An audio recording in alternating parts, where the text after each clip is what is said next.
Hello there, and welcome back to War Thunder aboard the T-80UK and this Russian/Soviet main battle tank, which is a squadron activity reward tank, is fantastic and we really should talk about.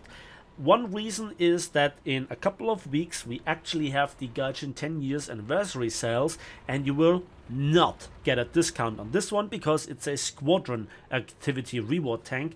The only discount that you might get is on the potential talisman of it, and this is also what I want to discuss today because it's rank 7 and battle rating 10.7. It really fits well into the 10.7 lineup together with the T-90A, the T-72B3, the T-80U, and obviously the SPRK-2 S6 Tunguska SPA, and I think it also can hold itself at 11.0 with the T80 BVM and the 2S25M.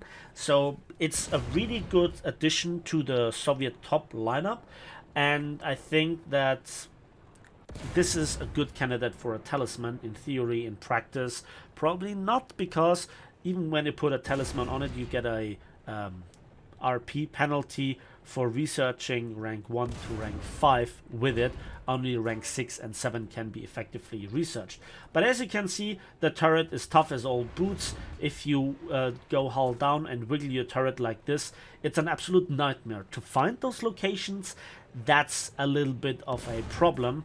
That's challenging. However, the rest of the tank's performance is great. This is a good opportunity to cut the entire research of the Soviet tech tree and still experience the top tank or top Russian main battle tank experience, which is a bit more complex than at first glance because the T-80UK has a lot of stuff to play with. So let's start with the modifications, because you have a dozer blade to, in theory, dig your own hull down position. You have, next to smoke grenades, also the engine smoke system. You have a thermal imaging. I think it is second generation. It is definitely not the best quality, but it's good enough and definitely better than not having it. You also have a laser rangefinder, which is really quick and really precise, together with the very good magnification. It's fantastic. And also, if somebody laser range finds you, if you're not aware of it, it just gives you that extra warning that I actually value quite a bit. And so you have also the ammunition, stock heat FS 550 millimeters of penetration, then a stock time-fused high explosive shell with 42 millimeters of penetration, and that can be used obviously versus stationary helicopters, but that's rather rare, the situation, or somebody being held down with very fragile top armor. Again, very situational, but when it works, it's really cool and funny and adds a little bit to the diversity of this tank. Then you also have an ATGM, 5 kilometers maximum range, 400 meters per second maximum speed on the trajectory, 700 millimeters of penetration at any range, but it's not a tandem warhead. And then you have 2 AP-FSDS with the 3 BM46 with an amazing 1700 meters per second mass velocity and 532 millimeters of penetration, and at 60 degrees of angles it's still above 300, so also very much capable there, with also good post-penetration damage effect. So it's really a charm to hit targets together with the great magnification of the gunner sight, which puts most Western MBTs to shame.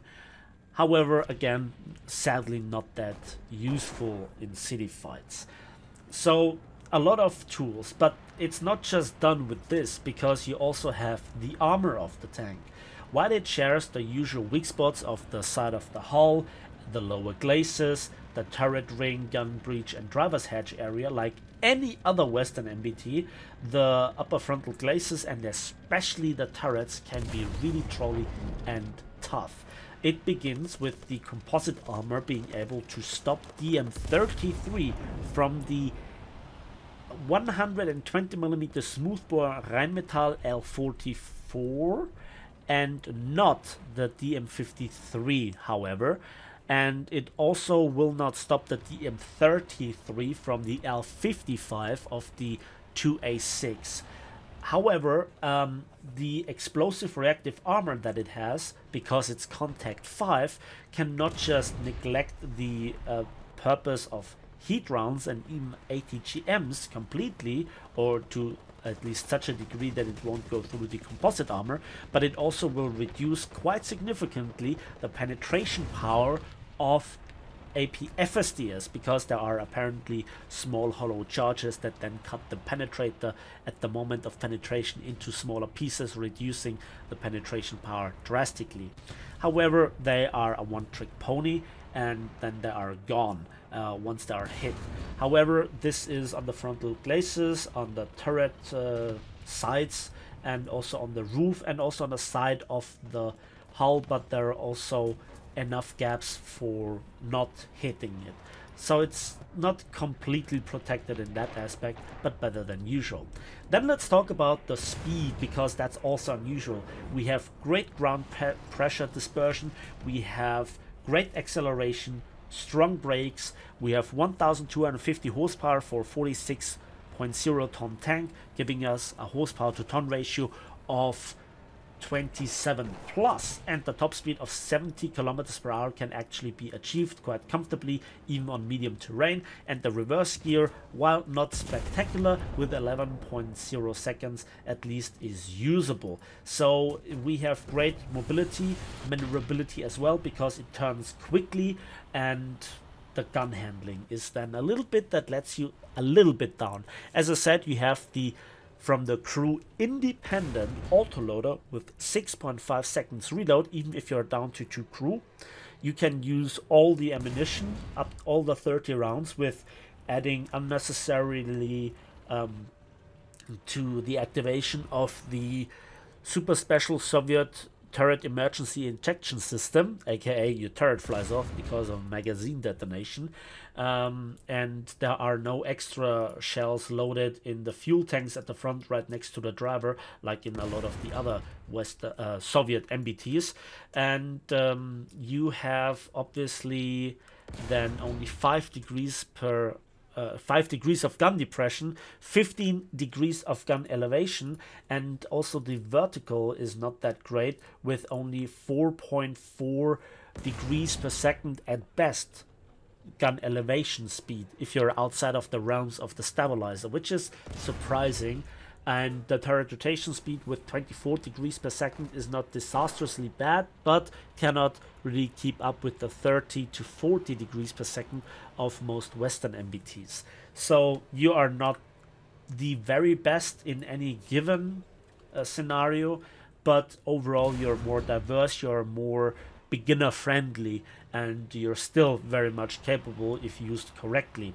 And one thing that I forgot when it comes to the protection is the Stora 1 electro-optical active protection system that can screw around with certain missiles, although at this battle rating most guidance systems are not susceptible to this sort of defense mechanism, but it's better to have it when late game somebody spawns something inferior and then they shoot a missile at you. It's better to not have it's better to have and not need, rather than to need it and not have it. Let's put it that way.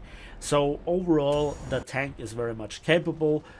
It's not a secret weapon that can dish out all the damage and absorb all the damage, but it's good enough to first learn the ropes at top tier and also have enough tools to play around it. And that is why I actually recommend this tank if you really want to learn the top tier experience, because it's vastly different to the World War II technology that goes through the first 4 to 5 ranks in War Thunder, and there's also quite a significant grind. And if you then say, I absolutely actually don't like this top tier stuff, you know, it's just a squadron activity or a one-time payment for gold needles that you invested, and not like $60. And I think that this is a big difference. So as you can see, this tank can take quite the punishment and can keep dishing it out. under the right circumstances. So when it works, it's just smooth and brilliant and awesome. And when you die, well, then at worst you're just like any other tank in the game. And that's it for me today. So I hope you enjoyed this first impressions. If so, please give it a like if you did. Subscribe to the channel if you want to see more. Hit the bell for more engagement for the YouTube algorithm. Let me know in the comment section what you think about this tank, fighting with it, fighting against it. And as usual, we will see each other on the waves, in the skies, and on the battlefields of War Thunder.